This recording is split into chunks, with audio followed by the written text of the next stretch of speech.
Hello everyone, it's Marie and welcome to another video. Welcome to part 2 of my UK to New Zealand Culture Shocks video series. My name's Marie, I'm 26 years old, I'm a solo traveller and I just lived in New Zealand for a year and I had an incredible time, and I did notice while I was there some differences between my home country, the UK, and New Zealand. So without further ado, let's just get into it.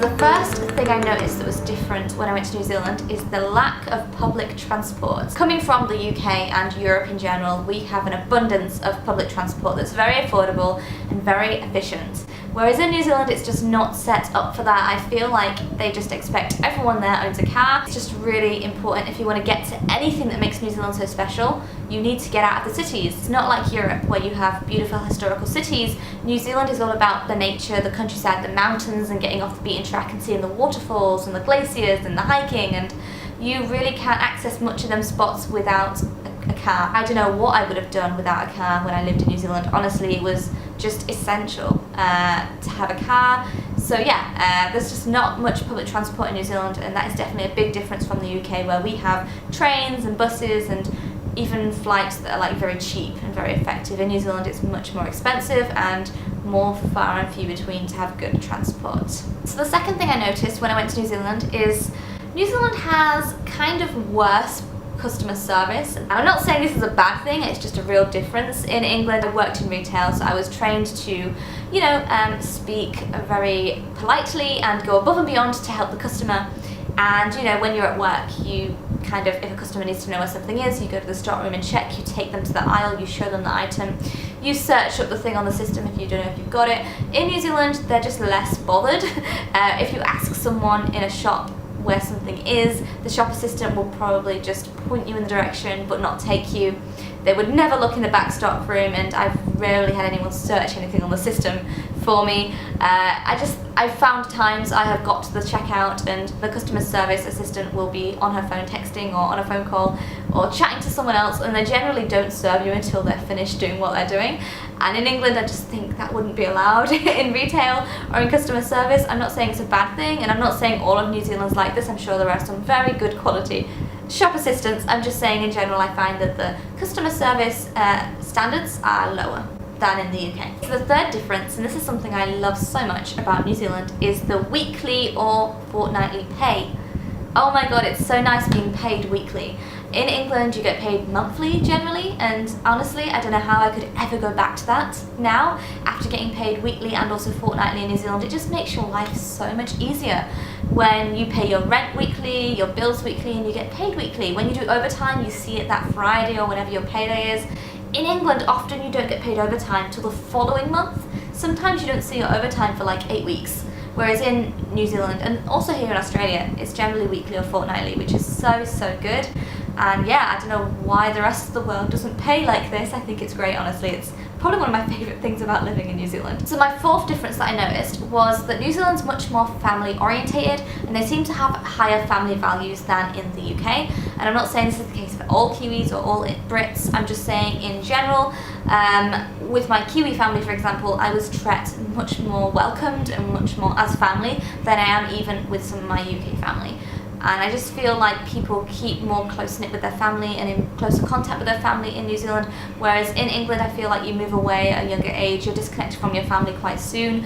People don't see their brothers and sisters that much when they get older, and cousins and that aren't that close. I'm not saying that's a thing for all English, I'm just saying in general I think people are closer to their family in New Zealand and they definitely put their family first, whereas in England I'd say people are more focused on their jobs and their careers than their family. That's just an observation of mine, but yeah, it was a bit of a difference I noticed. The fifth difference, and I noticed this like right away, is the dustbin trucks in New Zealand. In England we have dustbin men or women who come and collect the bins from your garden or just outside your garden. They'll put them on a truck, it will tip it away, and then the dustbin people take the bins back to the side of your house. Whereas in New Zealand there's basically a truck and they have a claw and it picks up the bin and it puts it in the top of the truck, and then the claw comes back in. It's really funny seeing like the truck have a claw out and do it itself with a man operating it inside. So there's no dustbin men in New Zealand. I just thought that was really interesting and something that took me a while to get used to. So a sixth difference I noticed is the Kiwi slang, and just some of the words used in New Zealand are very different to words in the UK. For example, the first time my friend asked me to bring my togs, I had no idea what he was talking about. Turns out he wanted me to bring my swimming costume. Same with, have you seen my stubbies? Stubbies are short shorts that a lot of Kiwi guys wear. When I was at work, my boss told me I needed a pair of gumboots. Turns out gumboots are wellies. Also, one of my friends said, let's go to the local dairy. I thought she was talking about a farm. Turns out she was just talking about the general store. So there's just lots of words and phrases that are different. Also things like kia ora. Did you know in New Zealand, sweet potatoes are called kumara and bell pepper is called capsicum? So yeah, there are just some words that are different. Also just pronunciations too. Like this spelling here, you would think is pronounced Wakatani, but it's actually pronounced Wakatani. So yeah, just learned some different phrases and terms and slang while I was living there, and that was really cool. Okay, so the seventh difference is using kilometers instead of miles.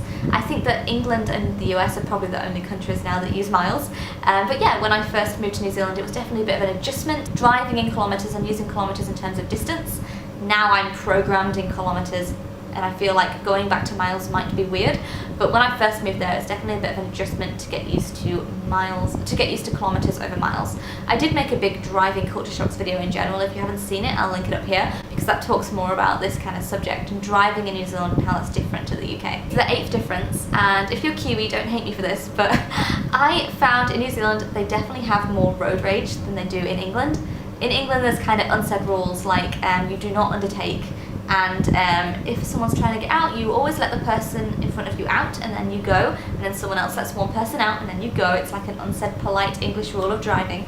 In New Zealand, you can be waiting for ages and no one will let you out, and people love to tailgate in New Zealand. They definitely do have some really windy roads, and a lot of tourists do feel uncomfortable driving fast down those roads because, I mean, they are scary to drive down if you're not used to the roads. But a lot of Kiwis have lived there their whole lives. This is their home, like, countryside or whatever, and they do not want to do 40 k's down a 100k highway just because it's a bit bendy. They know the roads and they know the bends, and you don't. So if you're going slow, just pull over and let them pass, because they will get angry and they will tailgate you.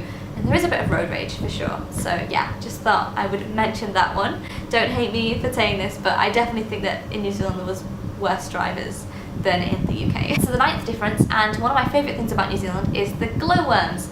New Zealand has so many glowworms. Pretty much anywhere where there is some damp caves, there will be glowworms. Even if it's just like damp walls, usually out in the bush or in the countryside, you will see glowworms at night time. You have to wait till it's pitch black, but it's so magical seeing glowworms. There are glowworm caves, there are just glowworms near waterfalls. Anywhere you go in the countryside, you will see them. It's beautiful. The first time I saw them was hiking up Wairere Falls, and I loved it. The next time I saw them in Abel Tasman National Park when I was camping, and then I also saw them in Hokitika at the west coast in the South Island. Glowworms are just magical and awesome, and if you're in New Zealand, you have to make sure you see some. So the 10th difference I noticed, and this is also something I've noticed here in Australia, is they have bring your own policies at a lot of restaurants in New Zealand and also here in Australia. And I never noticed that in England. And basically what that means is you're allowed to bring your own wine or beer with you to the restaurant, and then you buy like some food there, and then you drink your own alcohol at the restaurant while you're eating your meal there. I've never noticed that in England. If there is a bring your own thing in England, leave a comment and let me know, because I've never experienced that in the UK before, whereas in New Zealand it definitely is more common, but it's even more so common here in Australia, I've actually discovered. But yeah, I just think it's pretty cool, and it's not something I noticed in the UK. Okay, so that was all 10 of my culture shocks for part 2. There is a part 3 coming out soon as well, so definitely kind of stay tuned for that. If you haven't already, definitely like this video, leave a comment and tell me, have you been to New Zealand, and did you find any differences between New Zealand and your country? And if you haven't already, subscribe to see more videos about living in New Zealand, living in Australia, travelling around, solo travel, all that kinds of stuff. I'm making a whole bunch of videos about these topics. So yeah, subscribe, thanks for watching, and I'll see you in the next one. Bye.